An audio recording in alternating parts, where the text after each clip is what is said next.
Hi friends, welcome to Dana's Way. இன்னைக்கு நம்ம லஞ்சுக்கு வெஜிடபிள் பிரிஞ்சி செய்ய போறோம். வாங்க வீடியோக்குள்ள.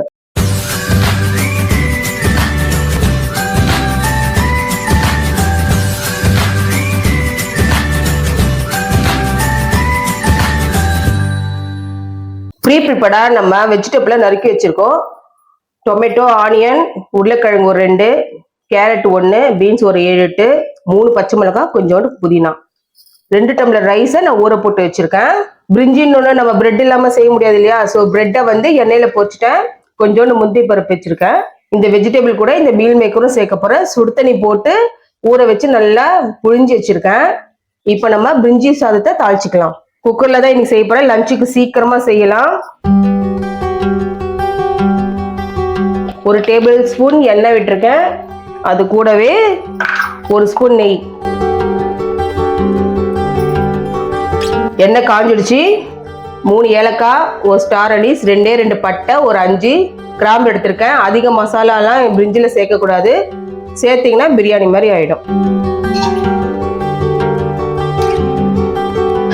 நம்ம ஒன்னொன்னு ஆட் பண்ணிக்கலாம். ஃபர்ஸ்ட் ஆனியன் போட்டுக்கிறேன்.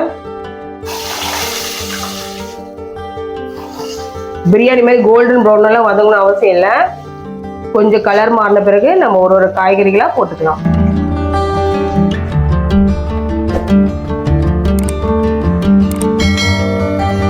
வெங்காயம் கலர் மாறிடுச்சு.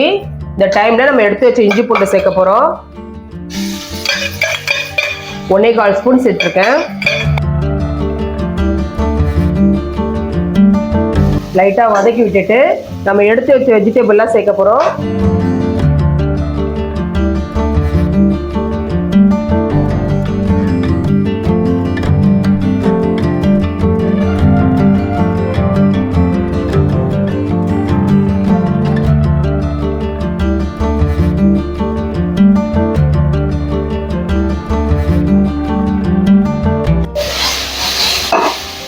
காய்கறி எல்லாம் போட்டு கலரி விட்டாச்சு.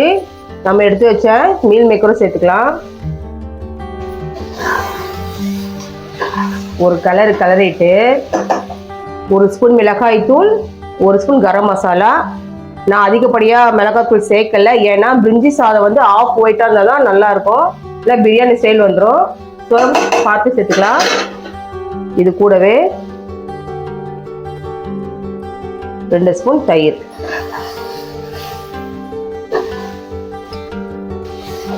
காரத்துக்கு நான் 3 பச்சை மிளகாய் போட்டிருக்கேன். அதனால பார்த்து சேர்த்துக்கலாம். நம்ம காரத்துக்கு ஏற்ற மாதிரி கூட்டியே குறைச்சி சேர்த்துக்கலாம். இப்போ நம்ம சால்ட்டு சேர்க்க போறோம். நான் 2 கிளாஸ் ரைஸ்க்கு உண்டான சால்ட்டு சேர்க்கிறேன். நீங்க எவ்வளவு ரைஸ் போடுறீங்களோ அதுக்கு ஏற்ற மாதிரி போட்டுக்கோங்க. இப்போ தேவையான அளவு உப்பு சேர்த்துக்கலாம். தண்ணி ஊற்றி கொதிக்கும் பொழுது நம்ம செக் பண்ணிக்கலாம். வேணும்னா எக்ஸ்ட்ரா சேர்த்துக்கலாம்.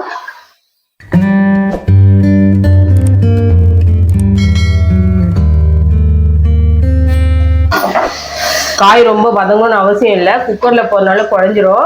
ஸோ இந்த அளவு இருந்தா போதும். நான் இந்த 2 கிளாஸ் அளவுக்கு ரைஸ் எடுத்து ஊற போட்டிருக்கேன். அதுக்கேற்ற மாதிரி தண்ணி அளந்து ஊற்றிக்கலாம்.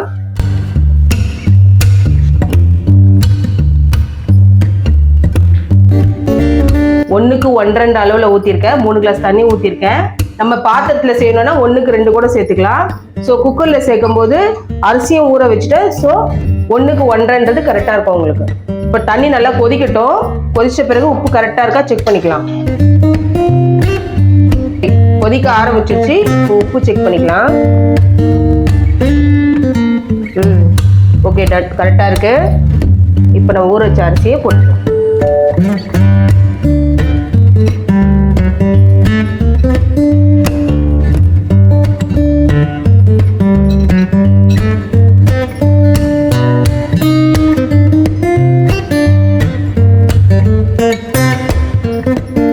மூடி போட்டுடலாம்.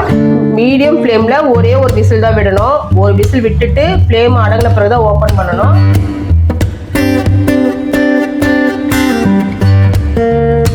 விசில் வந்த பிறகு பார்க்கலாம்.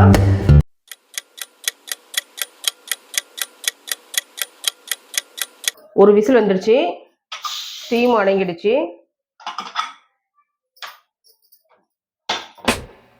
வாவ்,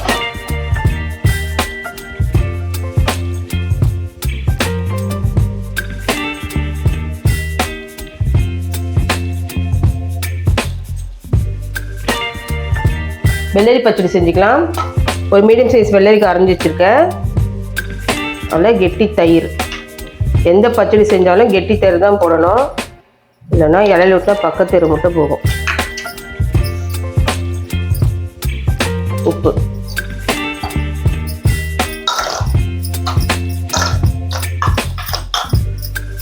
இதுக்கு பூந்தி ரைத்தாவும் நல்லா சூப்பராக செட் ஆகும், அது கூட செஞ்சுக்கலாம். ஓகே, நம்ம பிரிஞ்சி சாதத்தை சர்வ் பண்ணிக்கலாம்.